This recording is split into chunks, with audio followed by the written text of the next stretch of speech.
De Él viene mi esperanza. Solo Él es mi roca y mi salvación, mi refugio. Nunca seré sacudido. En Dios descansa mi salvación y mi gloria, la roca de mi fortaleza, mi refugio está en Dios. Confíen en Él en todo tiempo, oh pueblo, derramen su corazón delante de Él. Dios es nuestro refugio. Los hombres de baja condición solo son vanidad, y los de alto rango son mentira. En la balanza suben, todos juntos pesan menos que un soplo. No confíen ustedes en la opresión ni en el robo pongan su esperanza. Si las riquezas aumentan, no pongan el corazón en ellas. Una vez ha hablado Dios, 2 veces se oyó esto, que de Dios es el poder, y tuya es, oh Señor, la misericordia, pues tú pagas al hombre conforme a tus obras. Oremos, hermanos. Amado Señor, te damos gracias por tu palabra. Gracias porque podemos leerla libremente y porque sabemos que más de 2000 años han pasado de que se escribió esto y aún nos habla, Señor. Te pedimos que esta palabra pueda calar profundo en nuestros corazones y que podamos realmente entender lo que significa descansar en ti. En el nombre de Jesús. Amén. Así que, como les contaba, hermanos, hoy día iniciamos una nueva serie de sermones que lleva como título Descanso en Dios. Vamos a estar repasando por la Escritura lo que significa esperar en Dios, tener esperanza en las dificultades, la importancia de la fe en medio de las pruebas y cómo podemos ver la bondad de Dios y descansar en Él en medio de todo esto. Y este salmo representa súper bien el propósito general de la serie y las lecciones que vamos a aprender. Este es un salmo de David y es una canción, ¿ya? De hecho, la mayoría de los salmos son canciones. Podríamos decir que el salterio era el himnario del pueblo de Israel. Incluso muchos de los salmos incluyen instrucciones para el director del coro. Cómo tenía que cantarse, con qué instrumentos de cuerda o de percusión tenían que tocarse, o incluso en qué melodía tenía que cantarse. Eso es bien curioso porque la Iglesia Reformada recupera esa tradición y la hace propia con el tema de los himnos. Nosotros tenemos himnos que son en su mayoría poemas, solo la letra, a los cuales que tiene una instrucción de ser cantada bajo cierta melodía que se ha añadido a veces siglos después. Por eso es que tenemos himnos tan distintos pero con la misma melodía. Y este salmo se puede dividir en 3 grandes estrofas o 3 grandes lecciones o temas. El primero tiene que ver con el silencio y el refugio. El segundo con el ruido y la inestabilidad. Y el tercero, la explicación de por qué esto es así. ¿Por qué funciona de esta forma? Así que me gustaría compartir con ustedes este salmo mediante estos 3 puntos. Primero, ¿cómo debemos confiar? ¿En qué no debemos confiar? ¿Y por qué? Así que la primera imagen poética que vemos en este salmo tiene relación con el silencio. Escogí esta versión, la Nueva Biblia de las Américas, porque de todas las traducciones es la que más se acerca al significado de la expresión en hebreo, y en casi todo el salmo. Dice el versículo 1 en la Reina Valera 60, en Dios solamente está acallada mi alma. La Reina Valera contemporánea dice, solo en Dios haya tranquilidad mi alma. La frase en hebreo podría traducirse literalmente como solo hacia Dios mi alma es silencio. Que significa verdaderamente mi corazón espera en silencio en Dios. Aquí no sabemos si David ya dijo todo lo que tenía que decir y ahora está esperando en silencio, o si como en otras ocasiones no es capaz de confiar en sí mismo para responder a sus atormentadores, como pasa por ejemplo en el Salmo 39. Pero lo que sí sabemos es que al estar en silencio delante de Dios, Dios se siente como si fuese un refugio. Cuando entramos en un refugio en medio de una tormenta y cerramos las puertas, cerramos las ventanas, todo ese ruido de lluvia, granizo, de viento, relámpagos, de repente se apacigua, se calma, se apaga, hay paz. Esa es la imagen que está transmitiendo David en este poema.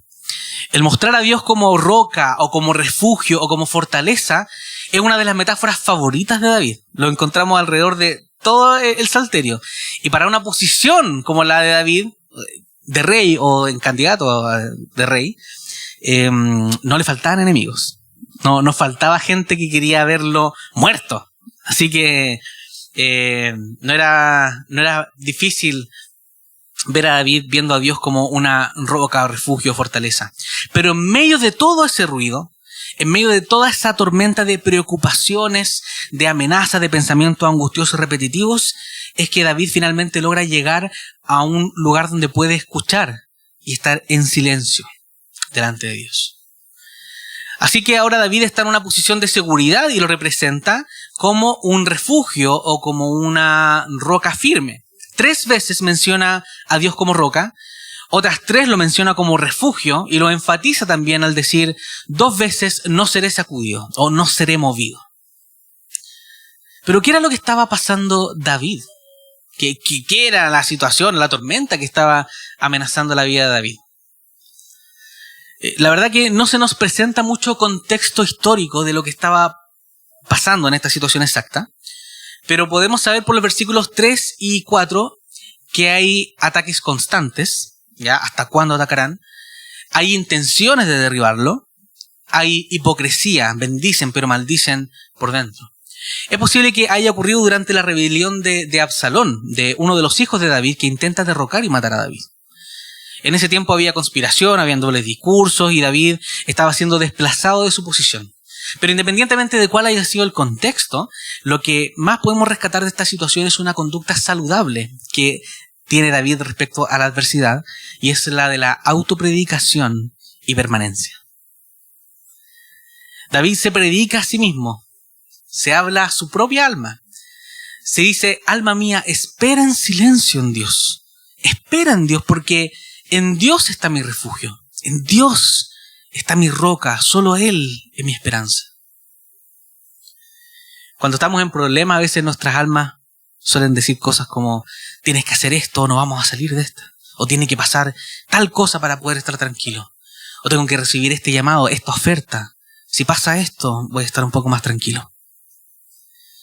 Debajo de todas esas preocupaciones hay una suposición. Y es que Dios no va a ser suficiente. Y que es necesario que algo más, algo externo, alguna otra cosa, alguna circunstancia, alguna condición, alguna posesión pase o tengamos para poder ser felices y estar realmente seguros. Pero David aprendió a decirle a su alma, solo necesito una cosa para ser feliz. Solo necesito una cosa para estar tranquilo y para sobrevivir y prosperar. Y ya la tengo. Solo necesito a Dios y su amor y su cuidado. Todo lo demás es prescindible. Quizás somos varios aquí los que hemos pasado por algún cuadro o episodio depresivo o de angustia o de ansiedad. Y si te pregunto, ¿te acuerdas de algún momento en el que hayas estado muy angustiado, casi desesperada, que no te podías levantar de la cama?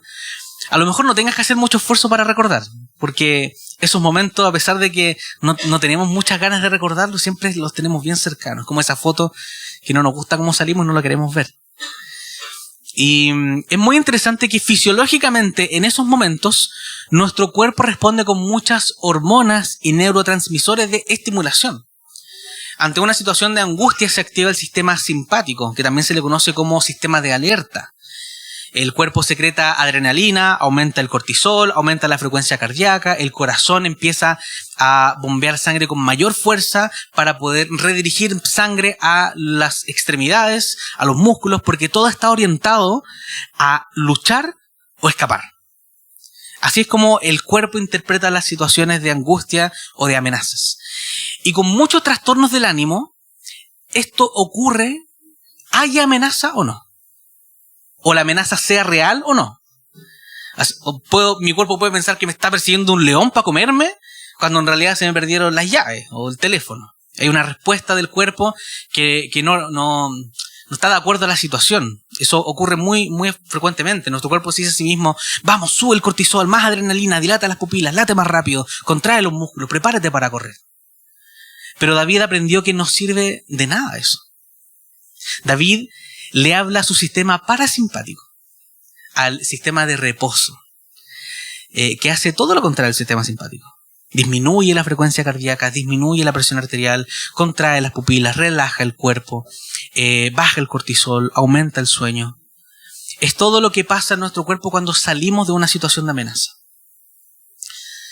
Pero lo interesante es que en este salmo no vemos en ninguna parte que pase el peligro. Hay salmos en los que empieza David pidiendo ayuda y socorro a Dios y termina agradeciendo porque Dios lo ayudó, porque Dios lo rescató de la muerte, lo libró de sus enemigos, de sus adversarios. Pero aquí no vemos ninguna señal de que el peligro se haya terminado. Dice versículo 3, ¿hasta cuándo atacarán ustedes a un hombre para derribarlo? Lo malo todavía no había pasado, la amenaza sigue, dice, ¿hasta cuándo?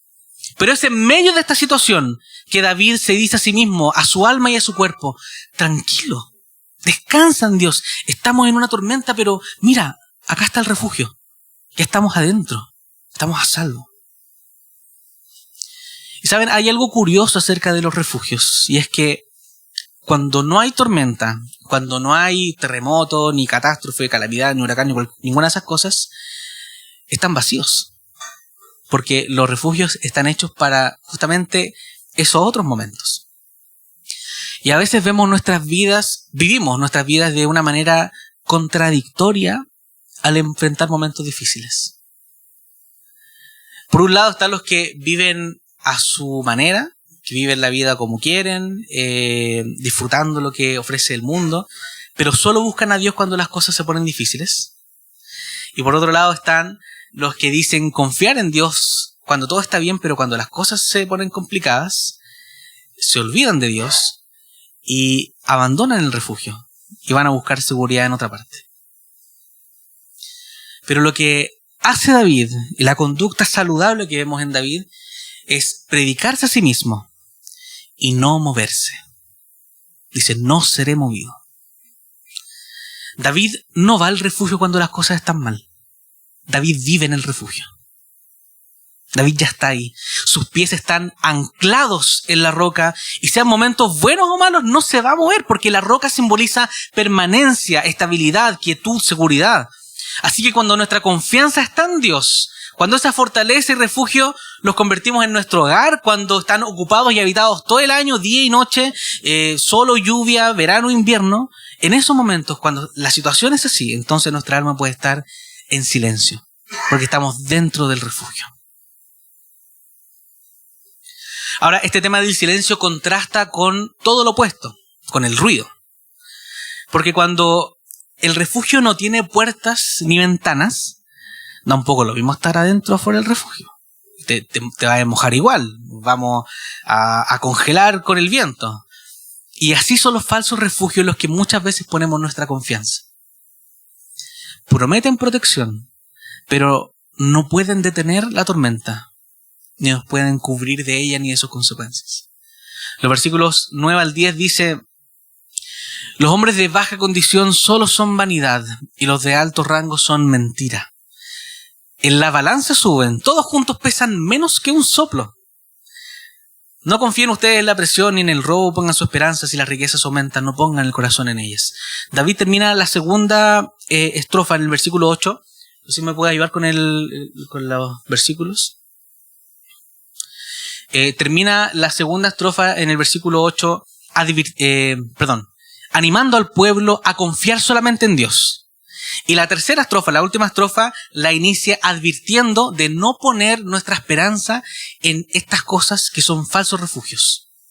Y nombra 4 cosas: el hombre, el poder, el robo y la seguridad económica. Primero, el hombre. Dice que el hombre es como un soplo.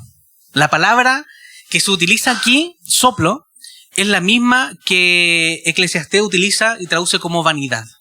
¿Ya? Es un suspiro, es un viento. Es tan liviano, dice el hombre, es tan nada, que si ponemos a toda la humanidad en una balanza y al otro lado ponemos aire, el hombre se va para arriba. Esa es la metáfora que está diciendo David. Y quizá este puede ser uno de los menos atractivos falsos refugios porque es el que más estamos conscientes que fallan. Todos fallamos, el hombre falla, todos somos pecadores. Así que confiar en algo que falla tanto, en algo que no tiene peso, o sea, que el viento, que el aire pesa más, no tiene ningún sentido. Así que David dice, no pongan su esperanza ni confianza en los hombres. Segundo, cuando dice, no confíen ustedes en la opresión, se está refiriendo a esa seguridad falsa que nos da la sensación de poder. Y el poder no solo está presente en los altos mandos, en los altos cargos, porque todos podemos estar en situaciones de poder. Déjenme darle un ejemplo. Cuando alguien te hace daño, ¿ya?, y te pide perdón, ese perdón puede transformarse en una forma de poder sobre el otro cuando deja de ser gracia y se convierte en una moneda de control. Porque cuando alguien falla y reconoce su error y pide perdón, en ese momento tú quedas en una situación más alta. Tú tienes la razón, el otro está en deuda contigo y tú decides cómo se va a solucionar esa situación. Y ahí aparece la tentación porque puedes usar esa posición no para restaurar, sino para dominar. Exigiendo una retribución emocional o material, recordar constantemente la falta, hacer sentir inferior al otro, condicionar la restauración. Son situaciones de poder y de control. Y es una situación súper cotidiana. Y como esta hay muchas otras, el conocimiento, tener razón, puede ponerte en una situación de poder. El liderazgo o cargo de alguna responsabilidad. La generosidad te puede poner en una situación de poder porque el que más da es la persona a la que más escuchan. La madurez espiritual, una larga vida en la iglesia nos puede poner en una situación de poder frente a nuevos creyentes o gente más joven en la fe o en la iglesia. Ser padre o madre nos puede poner en una situación de poder ante nuestros hijos. Y son todas estas situaciones cotidianas en las cuales tenemos un grado de poder o de control y podemos abusar de ello, y eso muchas veces nos da una sensación falsa de seguridad. Podemos pensar, si tengo el control, estoy seguro. Así que controlo horarios, personas, resultados. Pero basta con que solo un evento se salga de control para que toda esa seguridad se derrumbe, para que todo se venga abajo. Así que es un falso refugio. El poder o el control no da seguridad ni elimina la incertidumbre, la disfraza de hecho. Tercero, habla sobre el robo. Todos tenemos una concepción súper clara de lo que es robar, es tomar algo ajeno, algo que no es nuestro. Pero el Salmo va un poco más allá porque es sobre la ilusión de que lo injusto puede sostenerte o de que tus propios méritos pueden darte seguridad. No es solo robar, ¿ya?, sino cualquier forma de ganancia torcida la que me puede dar seguridad. Ya, entiéndase ganancia no solamente como algo económico. Por ejemplo, ¿han visto alguna vez alguna persona en su trabajo quizá intentando llegar a un cargo de responsabilidad, a un puesto de trabajo y hacer lo que sea para obtenerlo? La mayoría de esas personas lo hace por una ilusión falsa, porque piensan, si llego arriba voy a estar seguro porque las cosas van a salir como yo quiero. ¿Y qué es lo que hacen? Pasan por encima del resto, intentan manipular información, se atribuyen méritos ajenos o ensalzan los méritos personales. Al final, cuando consiguen esa posición, finalmente esa ganancia termina siendo obtenida mediante formas deshonestas. Es una especie de robo. ¿Y qué pasa con alguien que sabe que lo obtuvo de forma deshonesta? Vive pensando que se lo pueden quitar. Así que toda su vida está pensando que lo pueden descubrir, entonces hay que vivir defendiendo la posición, y cuando la pierden, el mundo se viene abajo. Y esto no nace de la idea de que... todo esto nace de la idea de yo me lo tengo que ganar porque Dios no me lo va a dar. El confiar en tus propios méritos en vez de confiar en la provisión de Dios es una forma de robar. Porque finalmente todo le pertenece a Dios. Él es quien da la provisión. Así que si confiamos en lo que podemos lograr por nuestros propios méritos, por nuestras propias fuerzas, es una forma de ganancia deshonesta, porque estamos siendo deshonestos hacia nosotros mismos y hacia Dios. Así que todo tipo de ganancia torcida es una forma de falsa seguridad. Y finalmente, la cuarta cosa que nos advierte David es sobre la seguridad financiera. Y ojo que acá no está condenando el dinero ni las riquezas, sino el poner el corazón en ellas y convertirlas en nuestra fuente de seguridad. Y acá tenemos muchísimos ejemplos. Eclesiastés 5:12 dice: dulce es el sueño del trabajador, pero la abundancia del rico no lo deja dormir. Eclesiastés 5:10 dice: el que ama el dinero no se saciará de dinero. Proverbios 11:28, el que confía en sus riquezas caerá. Proverbios 23:4 y 5 dice: no te entusiasmes por hacerte rico, usa tu buen juicio y desiste de esa idea. Apenas logras poner los ojos en las riquezas, estas ya han desaparecido. Es como si les salieran alas de águila y desaparecieran volando por el cielo. Qué buena imagen. Hay algo muy atractivo en el dinero que hace que nos sintamos seguros cuando lo tenemos en nuestro poder. Porque el dinero puede darnos muchas cosas. Puede ayudarnos a tener un lugar bueno y cómodo para vivir, a tener una forma segura y elegante de transportarnos, a tener acceso a una buena alimentación, una buena nutrición para nuestros cuerpos, a tener acceso a un buen plano seguro de salud. Pero más que todas esas cosas, el poder del dinero responde a que si hay un problema, lo pago y se soluciona. Si hay una necesidad, lo pago y se cubre la necesidad. Entonces, si tengo dinero, puedo manejar la vida. Ya no le tengo miedo a las emergencias, no le tengo miedo a las crisis, mucho menos me preocupo de las necesidades básicas. Además que el dinero es algo tangible, se puede contar, se puede acumular, puedo ver cuánto tengo, puedo comparar si tengo más o menos que antes, puedo comparar si tengo más o menos que esta otra persona, es algo medible, tangible, lo puedo tener en las manos. Así que el dinero termina atribuyéndome estatus, éxito, valor personal y seguridad, y sensación de seguridad. Y el dinero refuerza su propia mentira porque al resolver problemas y necesidades reales y medibles en nuestro corazón, entonces dice: esto funciona. Necesito más. Necesito más. Y ese es el mayor problema del dinero. Que así como se puede tener más, se puede tener menos. Así como se puede acumular, se puede acabar.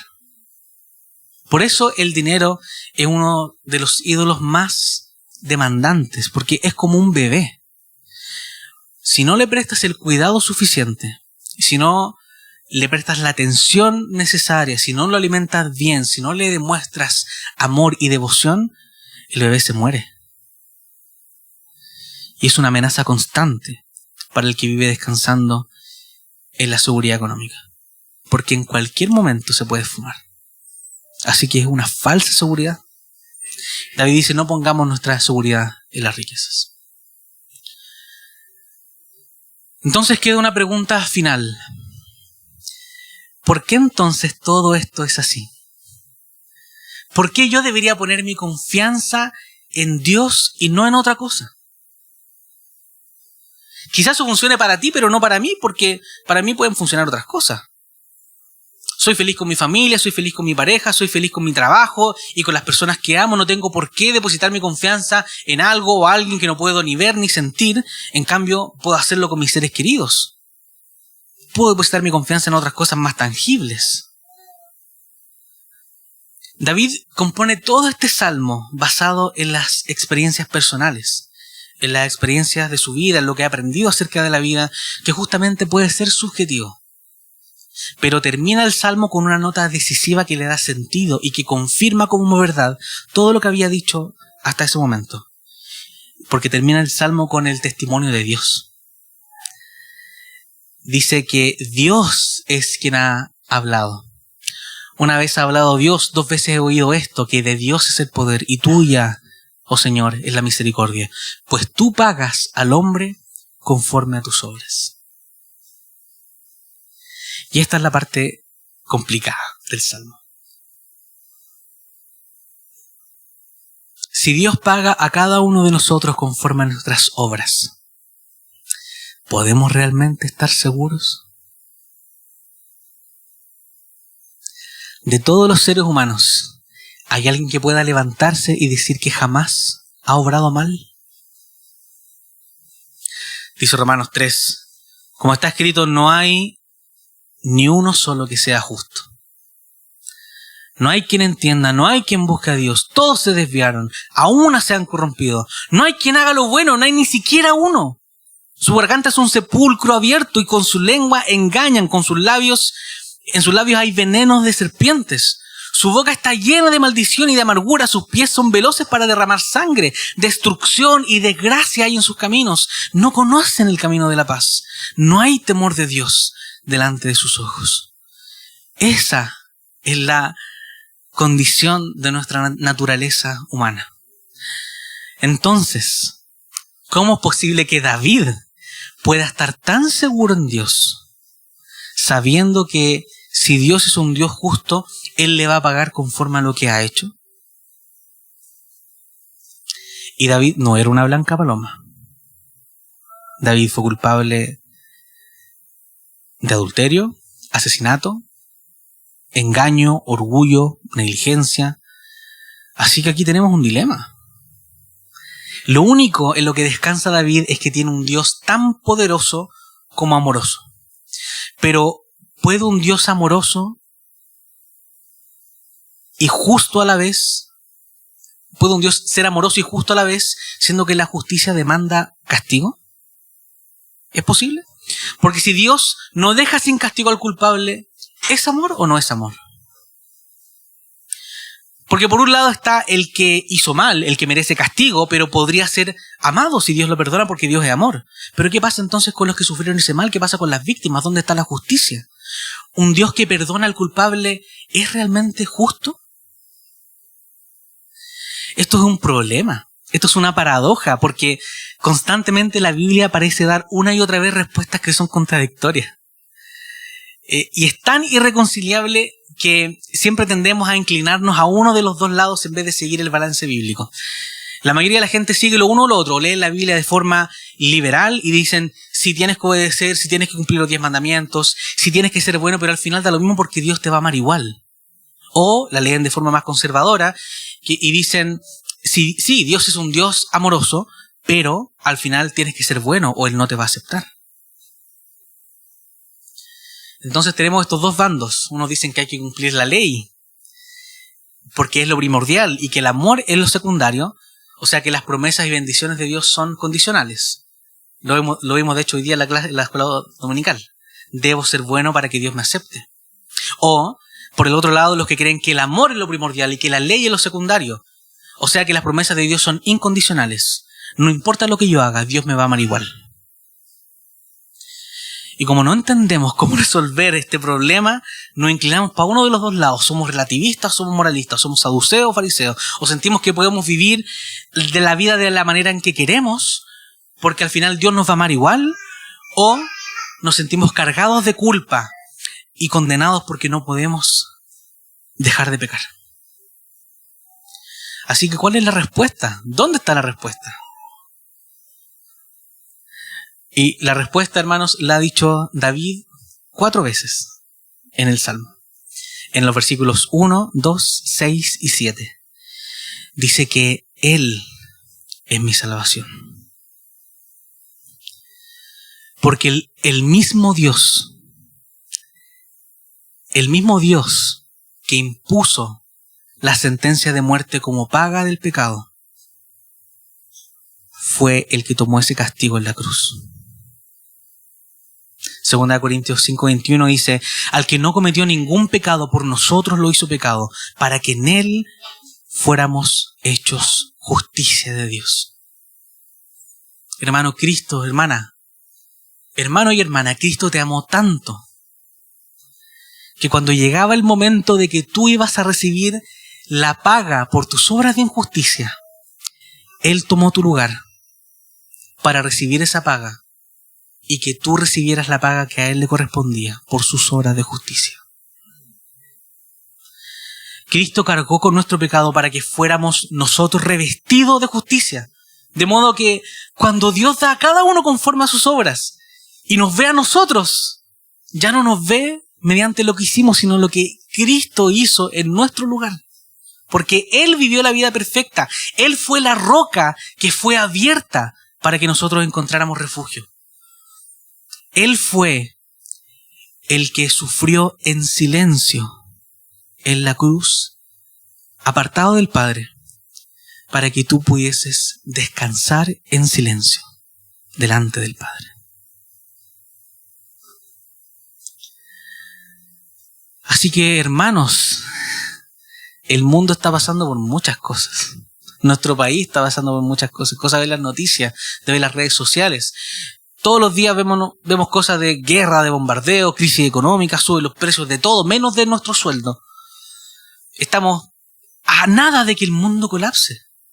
Y quizás esto te puede traer angustia. Esto realmente te puede llevar a la desesperación, porque venir aquí los domingos no me va a pagar las cuentas. Venir aquí los domingos no me llena el estanque de benzina. Venir aquí los domingos no me soluciona los problemas, no hace que los problemas desaparezcan.